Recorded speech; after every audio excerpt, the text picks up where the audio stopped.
Hello and welcome everybody to the Founders Forum. My name is Verikokkos. We have a great show for you guys tonight. Today's topic is the 2028 election, which I know is surprising to talk about since it's 3 years away, but it's something to look forward to. It's something to look into. So I guess we can start by talking about the Republican side. Um, Honestly, I think both sides are kind of in a tough place for the 2020 election because the Republican side, when nowadays when people say that you say to someone that you're a Republican, they automatically associate you with Trump, and they think you're part of MAGA, and they think you're extremely far right, and which isn't always the case. So, and of course, when you're associated with Trump, they think the deportations and the tariffs and all that sort of stuff. But maybe you support Trump but only 50%, or maybe you don't like Trump but you don't like Harris, but Trump had more appealing policies to you.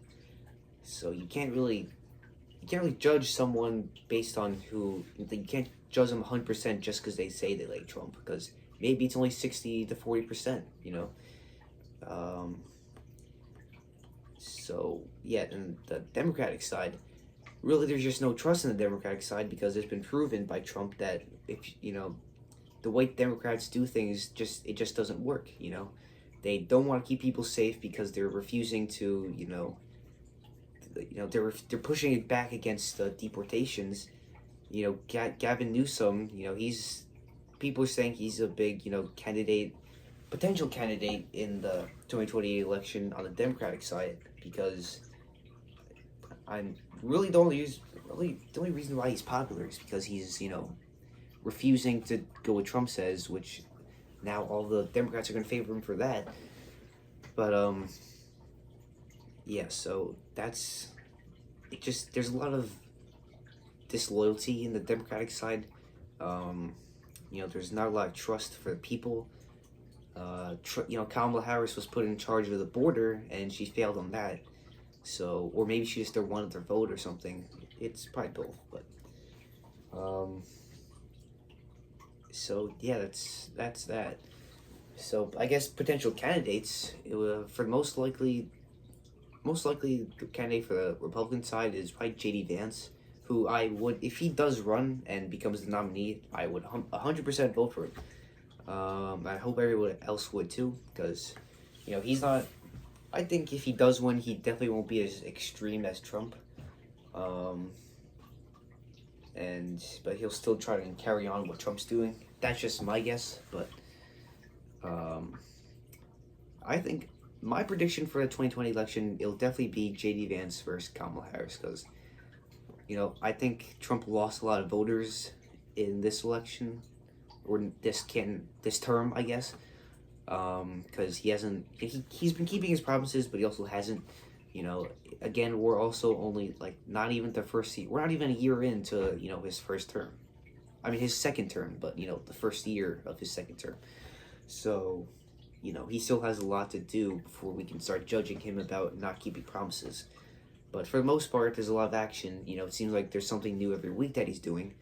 So that's pretty good in terms of keeping promises. But Kamala Harris, I mean, no one voted for her because basically it would have been, and she said it herself, she didn't deny it. It just would have been the same thing that Biden would have done. Open borders, wasteful funding for illegal aliens and transgender operations, and just making us look weak in a way too. Because with Trump, right, when he met with Putin on, what was it? Yeah, it was August 15th. He had the what was it called? The B-2 stealth bomber fly over, right? To a little show of force. And so I feel that Trump wants to actually make an image for America, a strong image, and it's not really even an image. It's just it's real. It's literally reality. It's we are the superpower of the world. The world's strongest, wealthiest, most influential country in the world. So we definitely, it's it's kind of our right to, hold that image. It's not like China, just a cheap copy of everything. Because, if when you saw that Chinese parade back in September, the beginning of September, right? It was just they unveiled the new their version of the stealth bomber, but we all saw that and everybody knew it was just a cheap copy of the B-2 stealth bomber. The real American stuff. So yeah, and so really the Democratic side has just proven to be too radical to be putting our trust in. It's been proven that their ways don't work, that they're too they do sometimes do too little, or they're too extreme in their bad ways. So that's that really. But what I think for the Republican side, that we just need a new face. Again, I'm not going against Trump here, but it seems to me that most people don't like. Of course they had the polls come out that said 57% of Americans do approve of Trump, but of course, who knows if that's real? Because we know that this administration isn't really built on it's on truthfulness, basically. But yeah, I think we just need, once Trump's term is over, I guess we just kind of need to build a new face.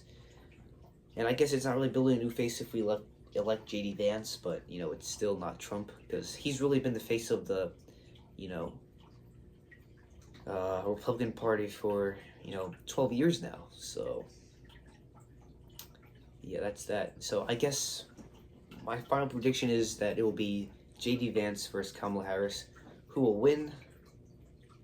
I definitely don't think it's going to be a landslide election. I think it's going to be super close. In terms of swing states, popular vote, and just electoral college, it's going to be extremely, extremely close.